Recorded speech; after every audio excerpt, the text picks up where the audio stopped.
प्रेम से बोलेंगे बोलिए वृंदावन बिहारी लाल की जय हो। भगवान की बड़ी सुंदर लीला है। आज भगवान जब आनंद से बैठे हैं तो भगवान के पास में एक पत्र गया। उस पत्र में लिखा हुआ था कि कन्हैया, जिस बच्चे की तुमने माँ के गर्भ में देखभाल करी थी, आज उस बच्चे ने जन्म ले लिया है।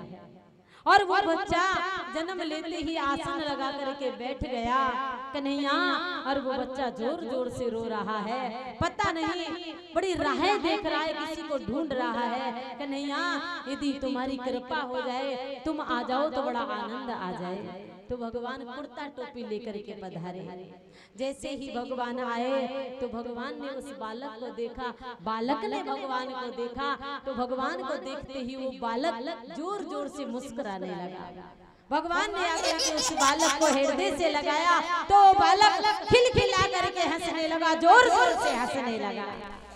मेरे गोविंद कहते हैं कि वो बालक हंसने लगा तो युधिष्ठिर महाराज कहने लगे, बोले कन्हैया, मेरे वंश में ऐसा कोई बालक पैदा नहीं हुआ जो जन्म लेते ही आसन लगा ले और आसन लगा करके जोर जोर से रोए और तुम दिखे तो हंसने लगा। ये क्या बात है? तो भगवान कहते हैं, युधिष्ठिर, ये बालक इस सभा में उसको ढूंढ रहा था कि मुझे सब दिखाई दे रहे हैं, पर जिसने मुझे जीवन दान दिया है वो मुझे दिखाई नहीं दे रहा है।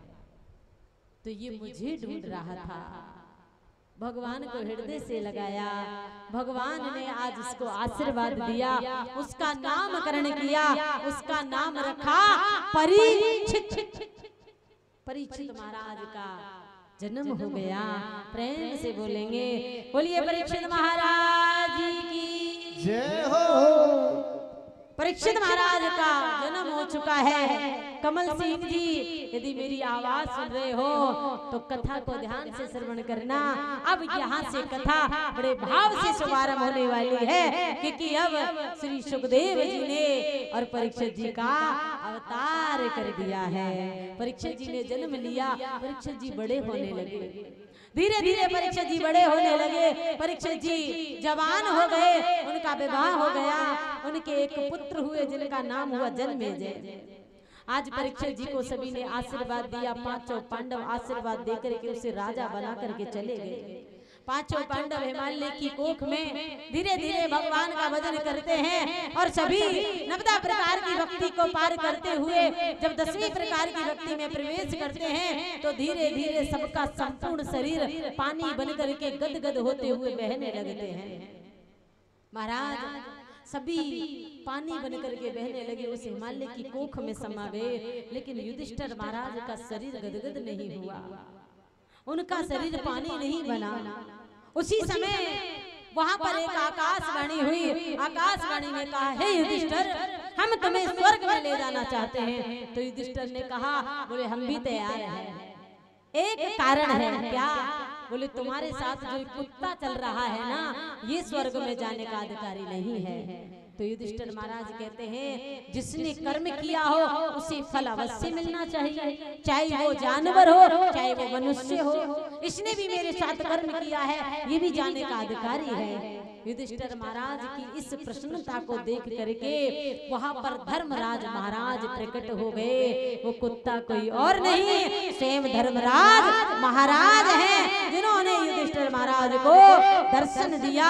और स्वयं धर्मराज महाराज आज युधिष्ठिर महाराज को बड़े भाव के अनुसार स्वर्ग के लिए ले गए। प्रेम से बोलेंगे, बोलिए भक्तवत्सल भगवान की जय हो। आज परीक्षित महाराज धीरे धीरे अपने राज्य को संभालने लगे। मेरे गुरु गोविंद कहते हैं, आज बड़े भगवान से बड़े आनंद के साथ में परीक्षित जी आखेट के लिए जाने लगे। तो आज परीक्षित जी ने अपने पूर्वजों का खजाने वाला कमरा खोल लिया, जिसमें पूर्वजों का खजाना पड़ा हुआ है। परीक्षित जी महाराज उस खजाने को देखने लगे तो उस खजाने में मेरी मैयाओं एक सोने का बड़ा सुंदर मुकुट रखा हुआ था। उस मुकुट को परीक्षित जी ने अपने सर पर धारण कर लिया।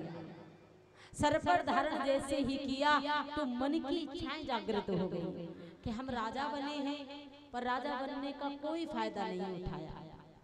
राजा आदमी बनता है तो घर भी देखता है, बाहर भी देखता है, जंगलों में भी विचरण करता है। हमने कभी जंगल भी नहीं देखे, हम कैसे राजा हैं? तो आज मन में इच्छाएं जागृत हुई। और महाराज ध्यान रखना, जहां पर जीव की इच्छाएं जागृत हो गई वहां पर उसका पतन होता है, वहां पर उसका नाश हो जाता है, वो पाप भुगतता है। परीक्षित जी की इच्छाएं जागृत हो गई। इच्छा हुई कि आज हम जंगल में आखेट के लिए जाएं, शिकार के लिए जाएं। तो परीक्षित महाराज आज से पहले कभी नहीं गए थे। आज ही क्यों गए? क्योंकि महाराज उस सोने के मुकुट को धारण कर लिया। इसकी कथा अभी आगे श्रवण करेंगे बड़े भाव से। परीक्षित महाराज जब जंगलों में आखेट के लिए गए तो महाराज परीक्षित महाराज ने देखा कि उस जंगलों में, घनघोर जंगल में एक गाय एक बैल के सामने रो रही है। बैल ने कहा, देवी तू क्यों रोती है? अरे कर्म मैंने किया है तो फल भी मुझे भुगतना पड़ेगा, तू क्यों रोती है? गाय ने कहा, बोले प्रभु तुम्हारे 3 पैरों को कटा हुआ देख करके मुझे बड़ा तरस आ रहा है, क्योंकि एक पैर भी कट गया ना तो मैं रसातल में चली जाऊंगी। जय राधे, जय राधे। तुम्हारे एक पैर और कट गया ना तो महाराज मैं रसातल में चली जाऊंगी, बाद में मत कहना ये क्या हो गया। तो महाराज ये गाय कौन है और ये बैल कौन है, जरा स्पष्ट तो हो जाए। गाय रूपी पृथ्वी और धर्म रूपी बैल है, क्योंकि धर्म के सतयुग में 4 पैर होते हैं, सत्य, दया, दान और पवित्रता। त्रेता आया तो 1 चरण कट गया, 3 रह गए। द्वापर आया 2 चले गए, 2 रह गए। और कलयुग आया तो 1 ही चरण रह गया, 3 कट गए। जिसे हम दया कहते हैं। जो गरीबों पर दया आ जाए और दया के रूप में दान का रूप ये 1 पैर लेकर के बैठा है। उस धर्म रूपी बैल ने गाय रूपी पृथ्वी को समझाया। बोले देवी मीमांसा शास्त्र के अनुसार देखा जाए तो मैंने कोई कर्म ऐसा किया है जिस कर्म के अनुसार मेरे 3 पैर कट गए, तुम क्यों रोती हो? तुलसीदास बाबा बड़े भाव से कहते हैं, हो कर्म प्रधान विश्व रचना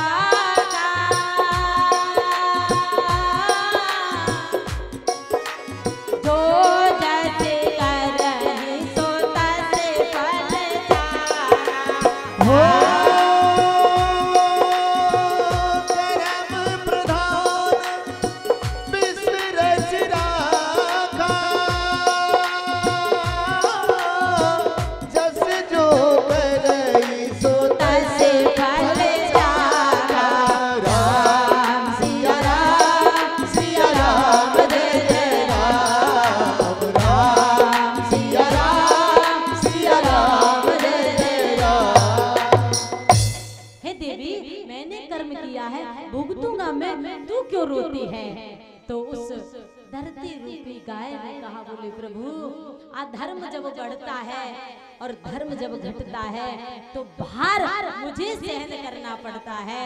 मैं इतने भार को सहन नहीं कर सकती, मेरे रसातल में चली जाऊंगी। इस दृश्य को वो राजा परीक्षित देख रहा है।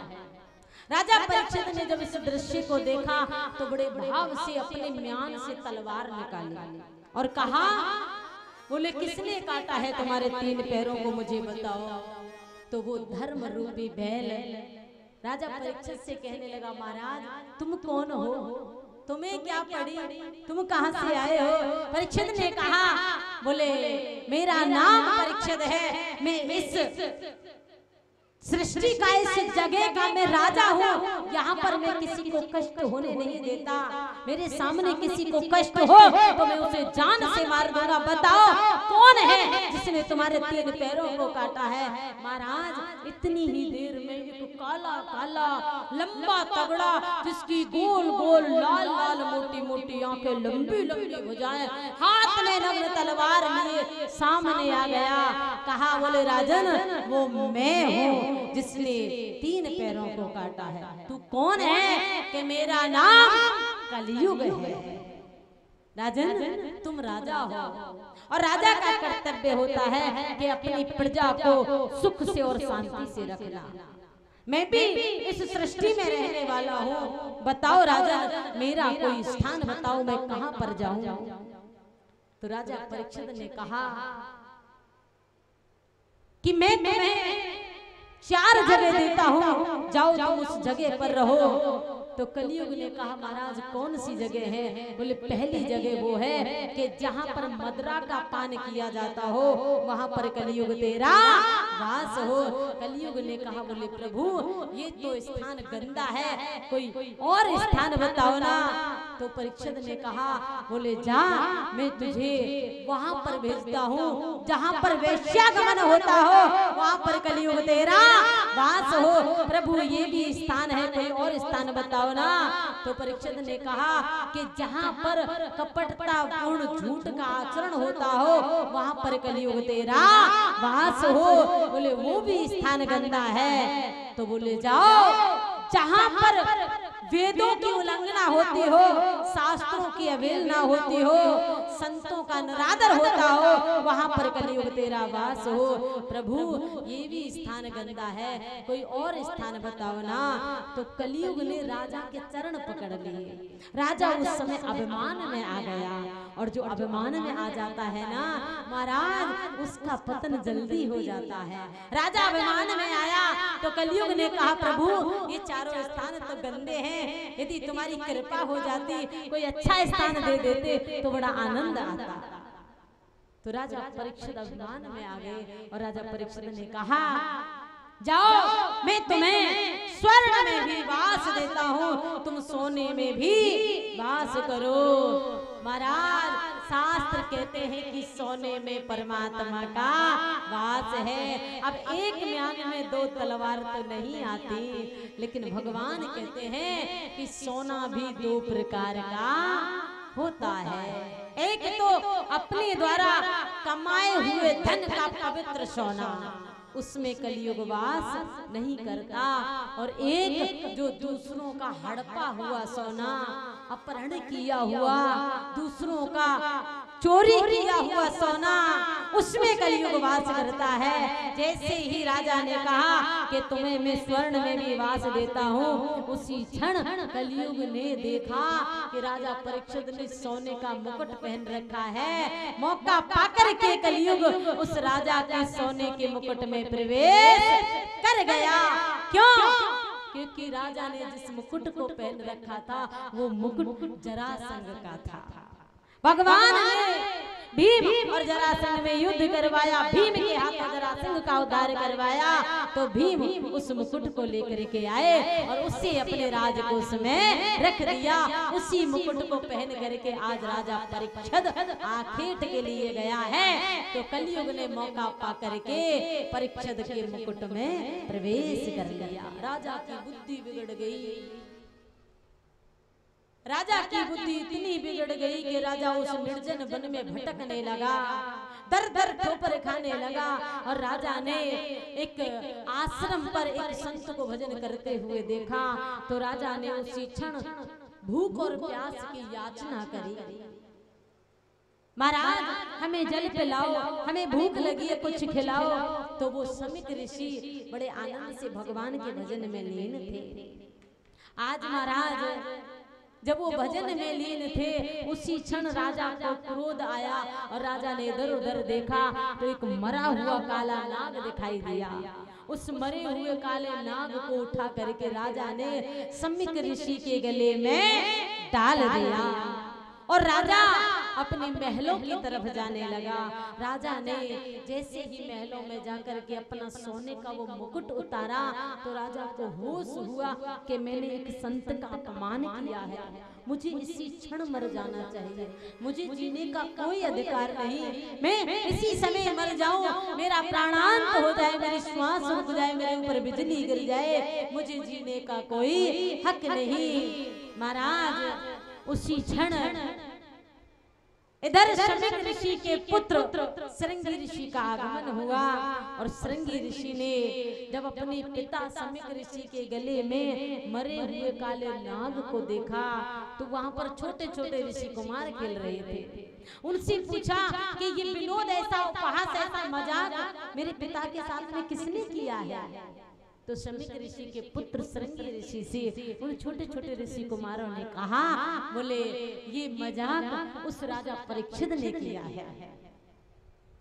महाराज उसी समय श्रृंगी ऋषि आवेश में आ गए, अपने पिता के कमंडल से जल लिया और उस जल को अभिमंत्रित करके और उस राजा को श्राप दे दिया कि राजा तूने मेरे पिता के साथ में मजाक किया है, इस मजाक के बदले में मैं तुझे श्राप देता हूँ कि जिस सर्प को तूने मेरे पिता के गले में डाला है ना, इसी सर्प का पूर्वज तक्षक तुझे 7वें दिन डस लेगा, तेरी अकाल मृत्यु हो जाएगी। राजा को श्राप लग गया। श्रृंगी ऋषि जोर जोर से रोने लगे। शमीक ऋषि के नेत्र खुले तो शमीक ऋषि ने उसी क्षण अपने पुत्र को देखा और कहा, बेटा क्यों रो रहे हो? पिताजी तुम्हारे साथ में किसी ने उपहास किया है, तुम्हारी मजाक बनाई है।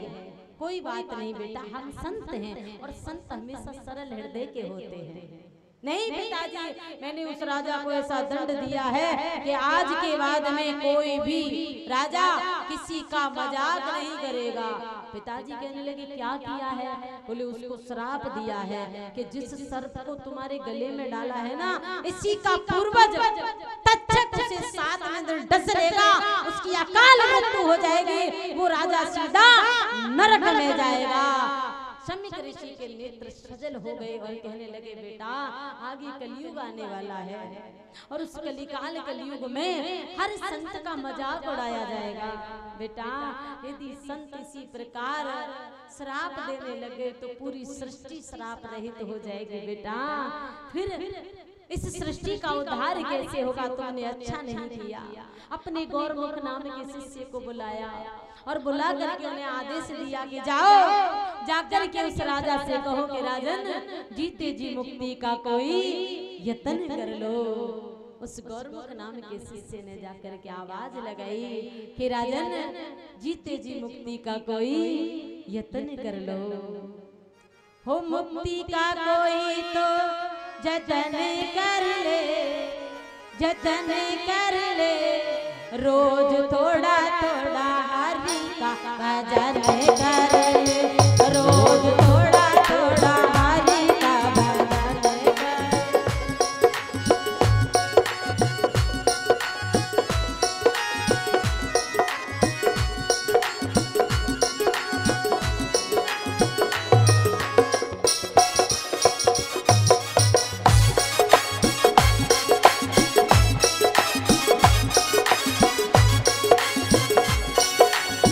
मुक्ति का कोई तू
भक्ति करेगा तो बड़ा ही सुख पाएगा। भक्ति करेगा तो बड़ा ही सुख पाएगा। भक्ति करेगा तो बड़ा ही सुख पाएगा। भक्ति करेगा तो बड़ा ही सुख पाएगा। भक्ति से आत्मा का मैल छूट जाएगा। भक्ति से आत्मा का मैल धुल जाएगा। भक्ति से आत्मा का मैल छूट जाएगा। भक्ति से आत्मा का मैल धुल जाएगा। आत्मा के संग संग मन कर ले। आत्मा के साथ मनन कर ले। रोज थोड़ा थोड़ा रोज थोड़ा थोड़ा हरि का भजन कर ले। रोज थोड़ा थोड़ा हरि का भजन कर ले। रोज थोड़ा थोड़ा हरि का भजन कर ले। जय हो।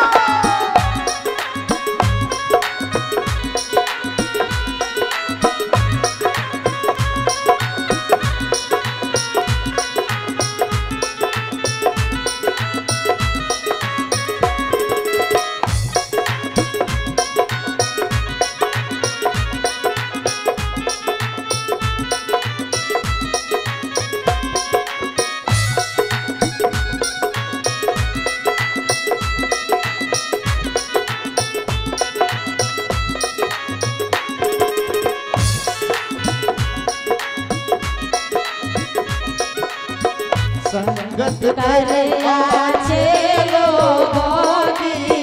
संगत करे अच्छे लोगों की। संगत करे अच्छे लोगों की। संगत करे अच्छे लोगों की। दवा मिल जाएगी सभी लोगों की। मिल जाएगी सभी लोगों की। दवा मिल जाएगी सभी लोगों की। दवा मिल जाएगी सभी लोगों की। जिंदगी को अपनी चमन कर ले। ओ जिंदगी को अपनी चमन कर ले। जिंदगी को अपनी चमन कर ले। रोज थोड़ा थोड़ा रोज थोड़ा थोड़ा रोज थोड़ा थोड़ा हरि का भजन कर ले। बंदी थोड़ा थोड़ा हरि का भजन कर ले। रोज थोड़ा थोड़ा हरि का भजन कर ले। रोज थोड़ा थोड़ा हरि का भजन कर ले। रोज थोड़ा थोड़ा हरि का भजन कर ले। रोज थोड़ा थोड़ा हरि का भजन कर ले। रोज थोड़ा थोड़ा हरि का भजन कर ले। रोज थोड़ा थोड़ा हरि का भजन कर ले। रोज थोड़ा थोड़ा हरि का भजन कर ले। रोज थोड़ा थोड़ा हरि का भजन कर ले। बंदी थोड़ा थोड़ा हरि का भजन कर। संगत करे अच्छे लोगों की। दवा मिल जाएगी सभी रोगों की। जिंदगी को अपनी चमन कर ले। हो प्यारे थोड़ा थोड़ा हरि का भजन कर ले। मैया थोड़ा थोड़ा हरि का भजन कर ले। बोलिए भक्त वत्सल भगवान की जय हो। जय जय श्री राम। गौरमुख नाम के शिष्य ने जाकर के ये कहा तो महाराज परीक्षित महाराज ने कहा, अरे गौरमुख जाकर के तुम्हारे गुरुजी से कहना ये अच्छी बात नहीं है जो मुझे 7 दिन में मरने का श्राप दिया है। अरे मुझे तो एक क्षण भी जीने का अधिकार नहीं। मैंने एक संत का अपमान किया है। गौरमुख नाम के शिष्य ने रास्ता दिखलाया तो आज राजा परीक्षित ने हस्तिनापुर और इंद्रप्रस्थ दोनों नगरियों को सजाने का आदेश दे दिया। रानी आई और रानी ने कहा महाराज किसी पुत्र का जन्मोत्सव भी नहीं है जो दोनों नगरी दुल्हन की तरह सजी हुई है, क्या बात है? तो राजा ने रानी से कहा, बोले रानी आज मैं छाती पर हाथ रख करके दावे के साथ में एक आश्चर्यजनक शब्द श्रवण कराने के लिए जा रहा हूँ। रानी कहने लगी ऐसा कौन सा शब्द है? तो राजा ने कहा, बोले देवी मैं छाती पर हाथ रख के कहता हूँ कि मैं 7 दिन से पहले नहीं मरूंगा। कोई ऐसा है जो कह सके कि मैं 7 दिन से पहले नहीं मरूंगा? अरे रानी कहने लगी, बोले महाराज जब इंसान बड़े पद पे आ जाता है ना तो उसकी अकल है ना वो बुकला जाती है। तो आप तो पागल हो गए, बड़े पद पे आ गए, राजा बन गए और कई पुत्रों के पिता बन गए, धन भी तुम्हारे पास है, साम दाम दंड भेद चारों नीतियों में पास हो, तो अब तुम तो जो मन में आएगी वो कह सकते हो। रानी से राजा ने कहा, रानी मैं सत्य कहता हूँ कि मैं 7 दिन से पहले नहीं मरूंगा। कोई कह सकता है? रानी कहने लगी, राजा पागल हो गए हो क्या? तुम 7 दिन की बातें करते हो, 7 मिनट का भरोसा नहीं, 7 सेकंड का भरोसा नहीं। अरे राजन एक पग रखे दूसरा रख पाए ना रख पाए उसका भी भरोसा नहीं और तुम 7 दिन की बातें करते हो। महाराज अरे कल की क्या चलाई आज का भी भरोसा नहीं है, आज हम जीवित रहेंगे या ना रहेंगे। महाराज बड़ी सुंदर बात। एक बार युधिष्ठिर महाराज जी के पास में नारद जी का आगमन हो गया तो नारद जी कुछ पूछने के लिए आए। उसी क्षण युधिष्ठिर के पास में समय नहीं था तो युधिष्ठिर महाराज ने कह दिया, बोले नारद आज समय नहीं है, कल आना। क्या कहा? कल आना। और जब कल की बात सुनी ना तो भीमसेन ने पूरी नगरी में ढिंडोरा पीट दिया। पहले ढिंडोरा पीटा जाता था किसी बात का तो पीपा बजाया जाता था, ऐसा होता था पहले गांव में, पीपा बजाते थे। क्या बात है, उस बात का बुलावा देने आए हैं, ये बात ऐसी हो गई। तो भीमसेन ने ढिंडोरा पीट दिया। युधिष्ठिर कहने लगे ज्यादा खाने के साथ में क्या बुद्धि भी पागल हो गई? क्या बात है, क्यों ढिंडोरा पीट रहे हो? तो भीमसेन ने कहा, बोले भैया मैं ढिंडोरा इस बात का पीट रहा हूँ कि तुम्हें कल का भरोसा है। जो नारद जी से तुमने कह दिया आज बात नहीं बताएंगे कल बताएंगे, तो तुम्हें कल का भरोसा है। युधिष्ठिर महाराज की समझ में आ गया कि जो कल करना है वो आज कर और जो आज करना है वो अब कर। और अब भी चूक गए ना तो महाराज फिर कल आने वाला, और जिसका कल आया उसे काल स्वयं उठा करके ले गया।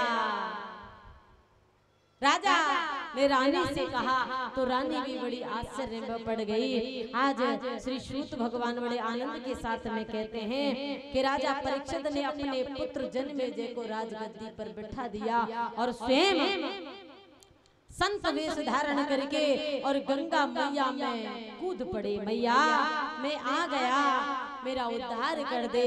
गंगा मैया कहने लगी, बेटा तेरा तन अपवित्र होता तो मैं तन को पवित्र कर देती, तेरा तो मन पवित्र हुआ है, तूने एक संत का अपमान किया है। बेटा यदि तुझे मन पवित्र करना है तो चला जा श्री सुखदेव के चरणों में, जो श्रीमद् भागवत महापुराण की अमृत कथा का उस अमर वाणी का पान कर और तेरा मन पवित्र हो जाए और तेरा उद्धार हो जाए। तो श्री सुखदेव भगवान की वाणी को सुनने के लिए परीक्षित जी ने उसी गंगा जी के किनारे पर वट वृक्ष के नीचे सुख ताल पर कुशासन बिछा लिया और आसन लगा करके वहीं पर विराजमान हो गए। ढिंडोरा पिट गया कि राजा परीक्षित को शराप लग गया तो सभी संत मंडली राजा परीक्षित के पास आने लगे। प्यारे श्रोताओं, पहले जमाने की बात है कि पहले यदि किसी को थोड़ा भी दुख हो जाता था तो पड़ोसी उससे मिलने के लिए जाया करते थे। पहले मेरे भारत की बात है कि एक माता यदि चूल्हे में अग्नि प्रज्वलित कर लिया करती थी, अग्नि चेतन कर लिया करती थी, तो उस अग्नि की, उस आग की अंगारियों को राख से ढक दिया करती थी। तो पड़ोसन चिमटा ले करके आती थी, बहन तेरे घर अंगारा हो तो दे दे, मैं रोटी बनाऊंगी। पड़ोसन उस घर से आग ले जाया करते थे। एक घर की चूल्हे की आग महाराज कई घरों के भोजन को पका करके तैयार करते थे। पहले की बातें हैं, यदि किसी के घर हमारी कटोरी चली जाया करती थी तो वो खाली नहीं आया करती थी। पहले समय की बात है, माताएं देहली पर बैठ जाया करती थी, पड़ोसन आती थी तो उनसे बतियाया करते थे, सुख दुख की बातें करा करते थे। पहले की बातें हैं, बहू सासू माता के पास में बैठने के लिए एक बड़ा बहाना ढूंढा करती थी। सास के चरण दबाने लग जाती थी, सास के सर को देखने लग जाती थी, जुआ का बहाना लेकर के, पैरों का बहाना लेकर के। ये पहले की बातें हैं मेरी मैया। पहले किसी के घर में हांडी की छाछ कभी नहीं बीतती थी। पहले एक घर की छाछ हजारों घरों में जाकर के उस दूध का आह्वान किया करती थी। पहले जमाने में कोई घी खरीद करके नहीं लाया करता था। पहले जमाने के बच्चे बीमार नहीं हुआ करते थे, क्योंकि हर घर में पहले दूध और दलिया का सेवन हुआ करता था।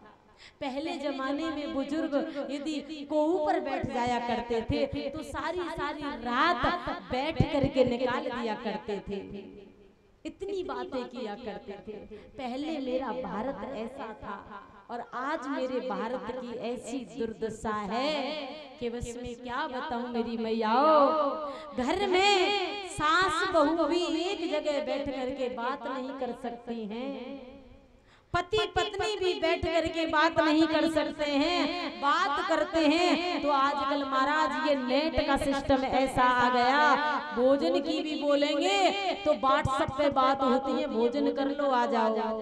पहले बच्चे अपने पिताओं को बुलाने के लिए जाया करते थे, माँ का नाम नहीं लिया करते थे, बड़ी लज्जा आती थी। और आज के बच्चे दरवाजे पे खड़े होकर चिल्लाते, पापा आ जाओ, मम्मी बुला रही है। पहले का मेरा भारत ऐसा था और आज का मेरा भारत ऐसा है। राम कह गए सिया से, रामचंद्र कह गए सिया से, ऐसा कलयुग आएगा गरीब पहनेगा साबुत कपड़ा और अमीर चिथड़े लटकाएगा। गरीब की बेटी को देखना पूरा सूट पहन के निकलेगी और अमीर की बेटी को देखना ऐसा लगता है बम बिस्सी के घर में फटा है क्या। कई जगह से वस्त्र फटे हुए कहो तो कहते हैं ये तो फैशन है। अरे ओ मैया, फैशन भी तुमसे चलती है, चुगली भी तुमसे चलती है, घर भी तुम्हारे द्वारा बिगड़ते हैं। मेरे बाबा कभी फैशन नहीं करते, मेरे बाबा कभी चुगलियां नहीं करते।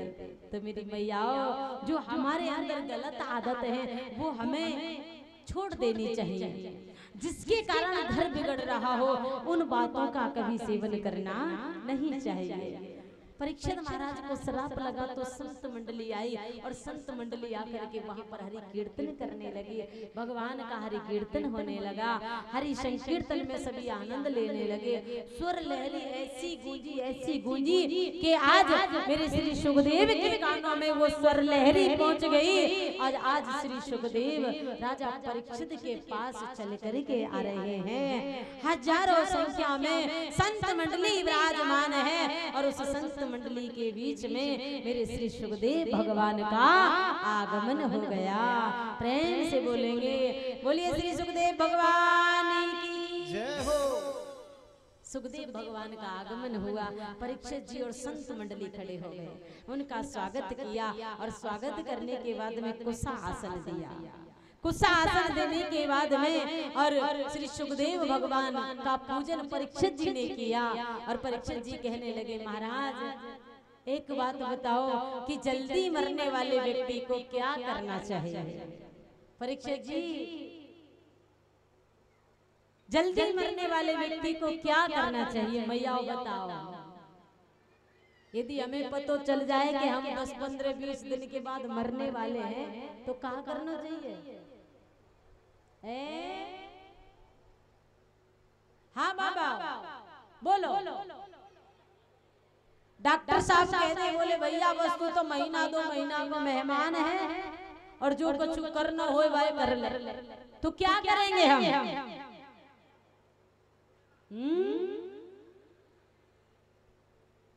पता है क्या करेंगे?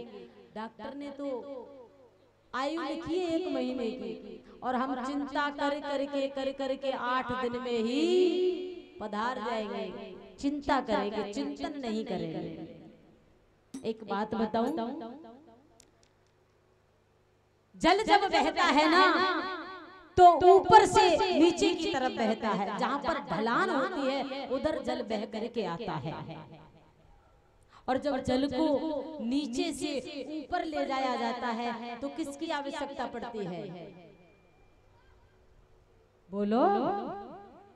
सबमर्सिबल, इलेक्ट्रॉनिक जो सामान चल रहे हैं, मोटरों की आवश्यकता पड़ती है ना। जब जल को नीचे से ऊपर लाते हैं, घर में बटन दबाई और जल आया तो मोटर की आवश्यकता पड़ी ना। उस मोटर को हिंदी में कहते हैं यंत्र। क्या कहते हैं? यंत्र। यंत्र की आवश्यकता पड़ती है। जब जल नीचे से हम ऊपर ले जाते हैं तो हमें यंत्र की आवश्यकता पड़ती है। इसी प्रकार हम ये मन रूपी राजहंस जब परमात्मा के सानिध्य में ले जाते हैं तो इस आत्मा को परमात्मा से मिलाने के लिए हमें मंत्र की आवश्यकता पड़ती है। तो श्री सुखदेव जी ने बड़े भाव से परीक्षित जी से कहा, बोले महाराज जल्दी मरने वाले व्यक्ति को एक काम करना चाहिए। महाराज समय भी बहुत हो गया, अब माताएं कुछ ये कह रही होंगी, लाली आज कितनी लंबी कथा कर दी। अरे मैया मेरा मन तो ये कर रहा है कि आप रात के 8 बजे तक बैठी रहो, ऐसी कथा चलने दो। आनंद आ रहा है? आपको आ रहा है कि नहीं आ रहा है? सच बताओ, आनंद आ रहा है? जबरदस्ती तो नहीं हो रही है? क्या आ रहा है कि नहीं आ रहा है? हाँ बाबा आनंद आ रहा है? कथा समझ में आ रही है? आ रही है सबकी? अच्छा तो ऐसे ही बैठे रहो, घर वालों से कह दो कि दूध धार काढ़ लेना, हम तो कथा में हैं। बोलो प्रेम से बोलो राधे राधे। भगवान की बड़ी सुंदर लीला। तो श्री सुखदेव जी ने राजा परीक्षित से कहा, बोले राजन जल्दी मरने वाले व्यक्ति को एक ही काम करना चाहिए। क्या? कि श्वास श्वास पे ओम रट, व्रता श्वास मत खो, ना जाने या श्वास को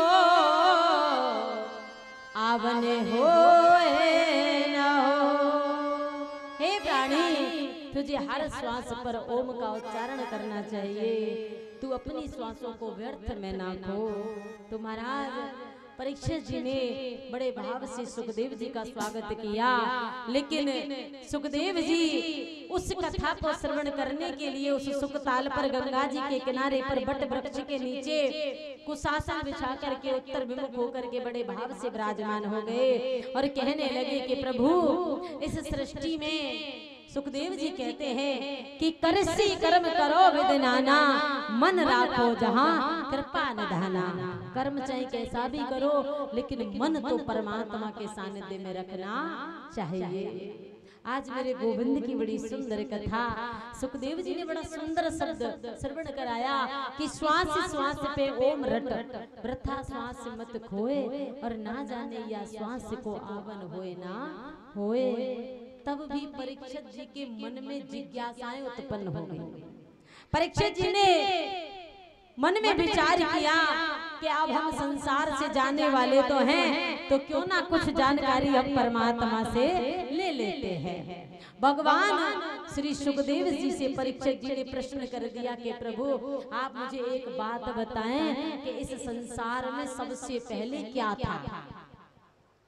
थोड़ी देर की कथा है, बस मैया कथा तो बहुत बड़ी है पर आपकी व्यवस्था के अनुसार थोड़ी देर की है। हाँ, और तुमसे ज्यादा जल्दी तो मेरे पंडित जी को पड़ रही है। पंडित जी हाँ, खड़े होकर के जा रहे हैं। बड़ी सुंदर लीला। परीक्षित जी ने ये प्रश्न किया कि प्रभु सबसे पहले इस दुनिया में क्या था। सुखदेव जी कहने लगे तेरो भलो है जाए तेरो, तो कहाँ पड़ी? जब मैंने एक शब्द सुना दिया कि श्वास श्वास पे ओम रट रथा श्वास मत खोए, ना जाने या श्वास को आवन होए ना होए, तो कहाँ पड़ी या दुनिया में कहा है? तेरा थोड़ा सा जीवन बचा है, भगवान का भजन कर ले। कौन था, कहाँ था, कैसे था, तुझे क्या मतलब है? लेकिन जीव की इच्छाएं जागृत अवश्य होती हैं। भगवान की बड़ी सुंदर वाणी। तो परीक्षित जी ने जब ये प्रश्न पूछा तो श्री सुखदेव जी कहते हैं कि परीक्षित, इस दुनिया में सबसे पहले आग का गोला था। क्या था? एक आग का गोला। क्योंकि भगवान कहते हैं कि मैं अग्नि के रूप में प्रकट हो करके आता हूँ तो सृष्टि की रचना नहीं होती। भगवान ने मन में विचार किया, मैं तेज बन करके आ गया। जब तेज को कोई सहन करने वाला ही नहीं होगा तो तेज का आकलन कैसे होगा? क्यों ना हम अब तेज को छोड़ करके शीतल बन जाएं। तो भगवान ने एक जल का रूप धारण ले लिया, एक नार बन गए प्रभु। जब प्रभु नार बन गए तो प्रभु ने अपने लिए रहने के लिए उस जल में एक अयन बना लिया, जिसे मकान कहते हैं। तो मेरे प्रभु अवतार लेकर के आने वाले हैं और प्रभु जब अयन बना करके और दोनों का मिलन हुआ तो शब्दकोश बन गया नारायण, परमात्मा का प्राकट्य हो गया। प्रेम से बोलेंगे, बोलिए नारायण भगवान की जय। उस नारायण भगवान ने एक ओम का रूप धारण कर लिया। ओम का रूप धारण करके नारायण भगवान ने मन में विचार किया, जब हम शब्द में आए तो कितना आनंद आ गया, और शब्द से जब हम शब्द कोश में बदलेंगे तब कितना आनंद आएगा। तो ओमकार में से 3 गुण निकलेंगे। 3 गुणों में से महाराज बड़े भाव के अनुसार, बड़े आनंद के अनुसार तीनों गुणों में घर्षण होने लगा। तो तीनों गुणों में से रजोगुण, सतोगुण और तमोगुण, 3 गुण प्रकट होते हुए आज परमात्मा सृष्टि की रचना करने लगे। तो आज सतोगुण से भगवान शंकर का, भगवान विष्णु का प्राकट्य हुआ। विष्णु भगवान का अवतार हुआ और विष्णु भगवान ने अपने लिए अपने बाएं अंग से एक महामाया महालक्ष्मी का प्राकट्य किया। भगवान बड़े आनंद से अपना आसन उस क्षीर सागर में लगा करके विराजमान हो गए। महाराज रजोगुण से ब्रह्मा जी की उत्पत्ति हुई। भगवान ने अपनी नाभि से एक कमल के पुष्प का प्रादुर्भाव किया।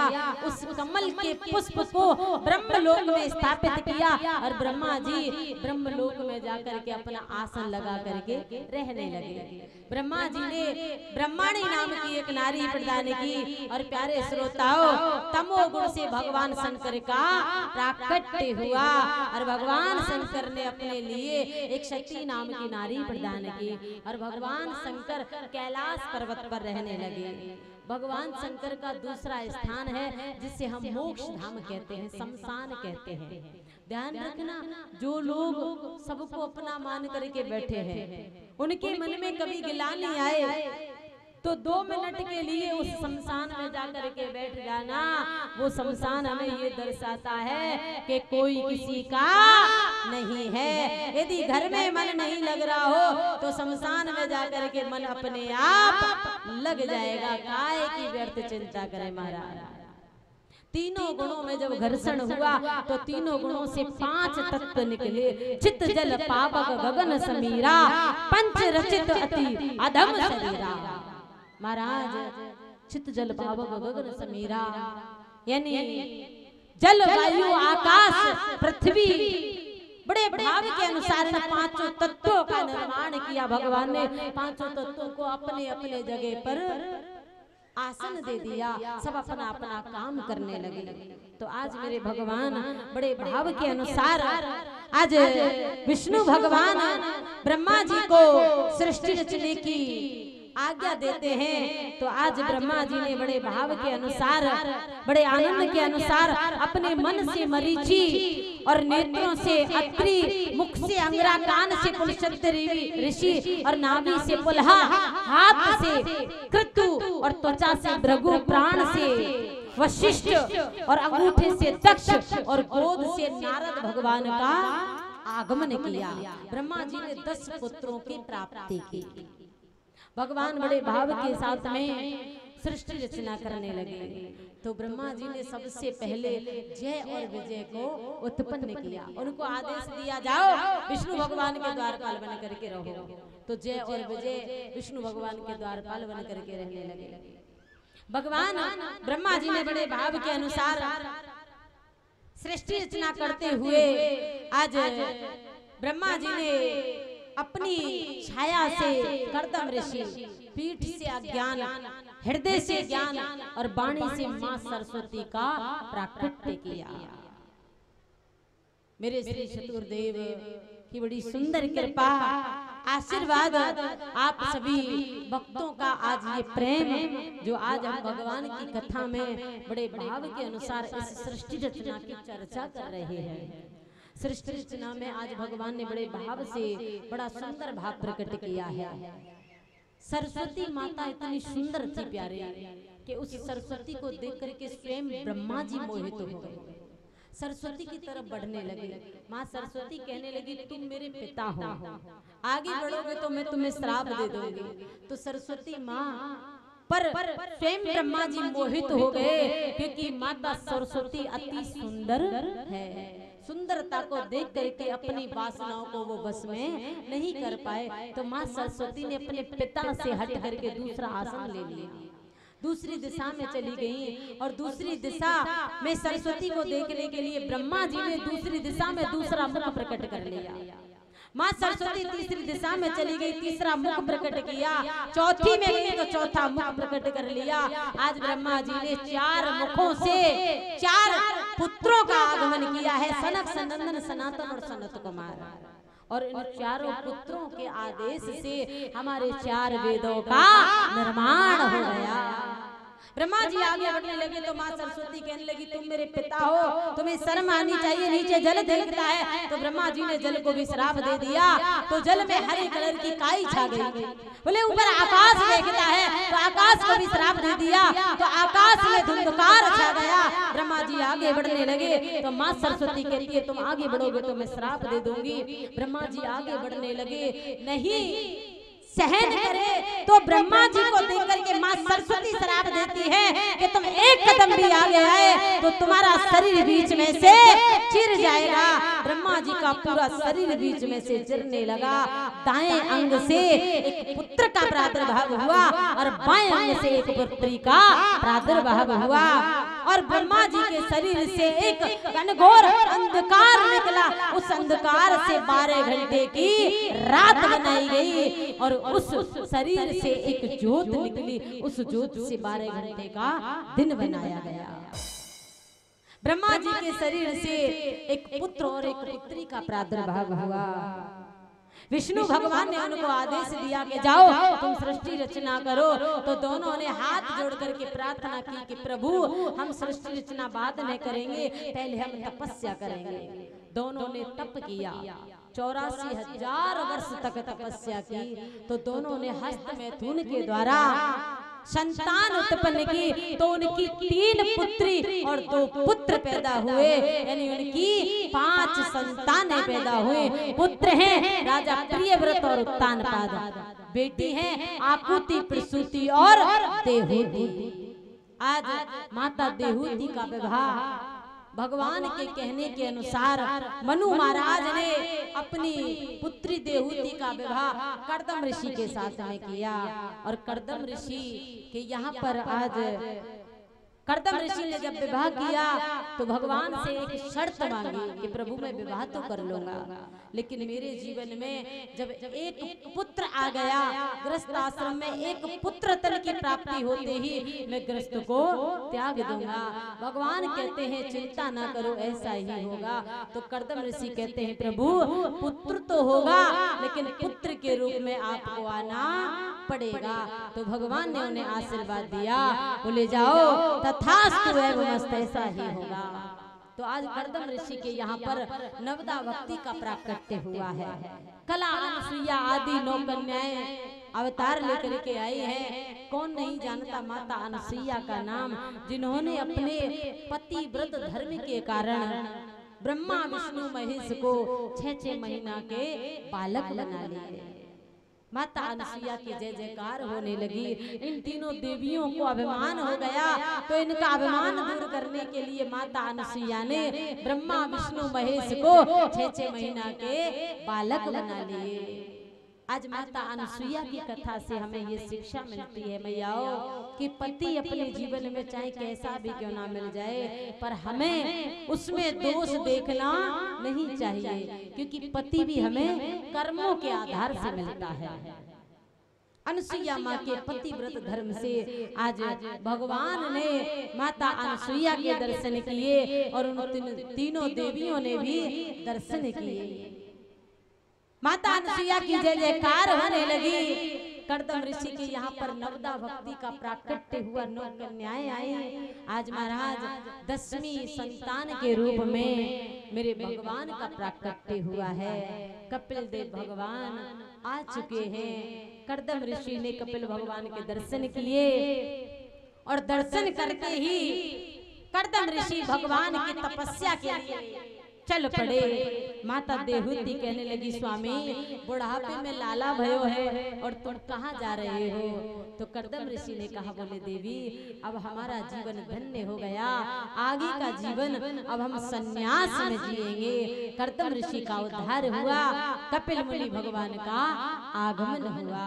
प्रेम से बोलेंगे बोलिए कपिल देव भगवान की जय हो। जय जय श्री। प्यारे श्रोताओं, आज की कथा को हम यहीं पर विराम करते हैं और कल यहाँ पर वामन भगवान का अवतार होगा। तो सभी माताएं वामन भगवान की माता अदिति बन करके आएंगी और दैत्यों की माता अदिति बन करके मत आना, वामन भगवान के लिए माता अदिति बन करके आना और कुछ ना कुछ वामन भगवान को भिक्षा में अवश्य लेकर के आएंगी। दीवाना बना दिया, पागल बना दिया, हमें दीवाना बना दिया।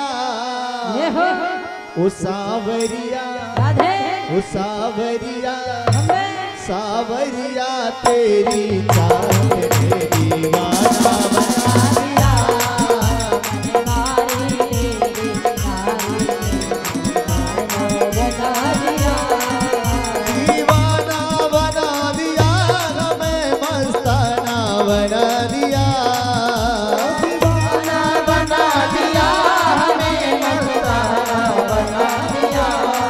सावरिया बनवारी गिरधारी तेरी चाहत ने दीवाना बना दिया। तेरी चाहत दीवाना बना दिया।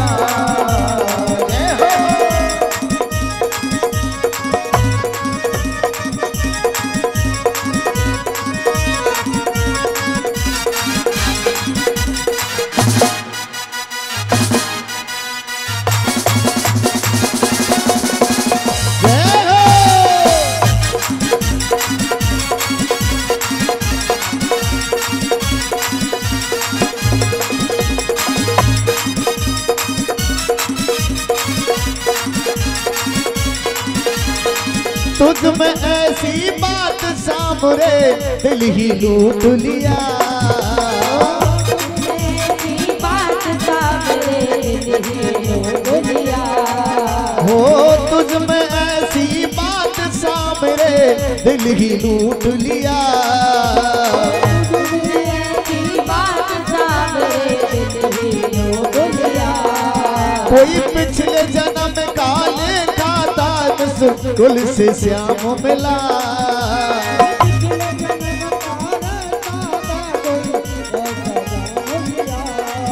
कोई पिछले जन्म का लेखा था मुस्कुल से श्याम मिला।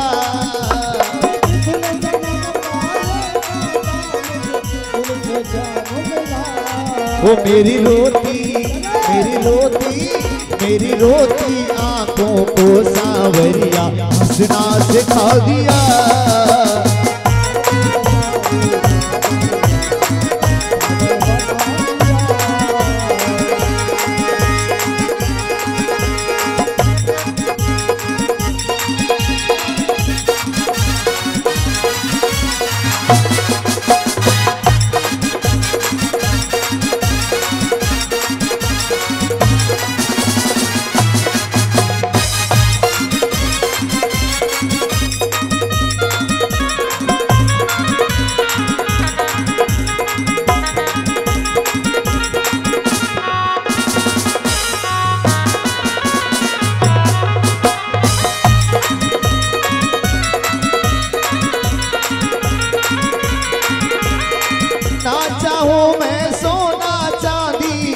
कोई चाहत कोई ना चाहूं मैं सोना चांदी ना तो चाहत कोई। ओ ना चाहूं मैं सोना चांदी ना चाहत कोई। ना चाहूं मैं सोना चांदी ना चाहत कोई। जब जब आंखें खोलूं सामने सूरत हो तेरी। ओ जब जब आंखें खोलूं सामने सूरत हो तेरी। जब जब आंखें खोलूं सामने सूरत हो तेरी।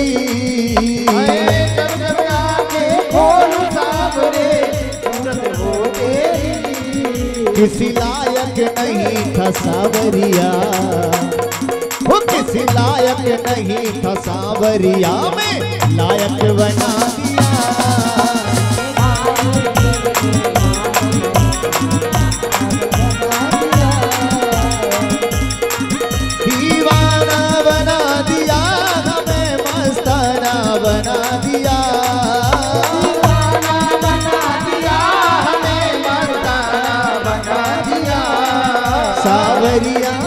गिरधारी बनवारी तेरी चाहत ने दीवाना बना दिया।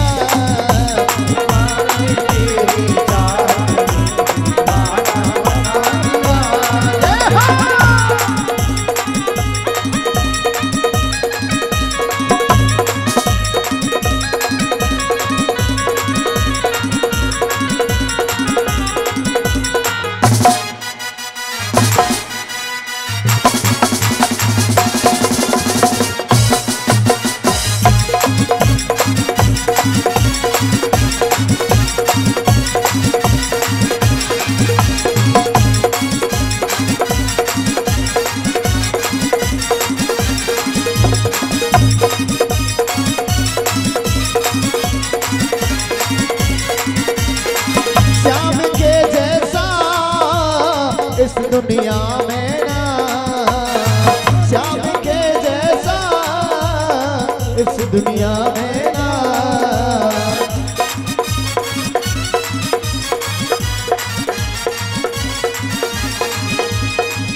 अरे ऐसा दयालु है कहाँ करता इनकार बुना। ऐसा दयालु करता इनकार बुना। अब जीवन मेरा जीवन तूने सावरिया अब तेरा बना दिया। सब जीवन मेरा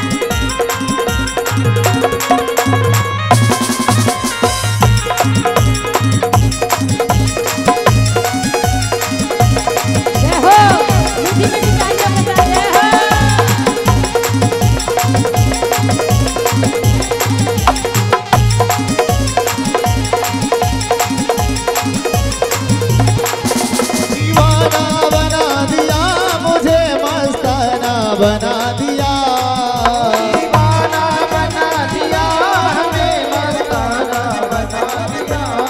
वो सावरिया बनवारी गिरधारी तेरी चारत ने दीवाना बना दिया।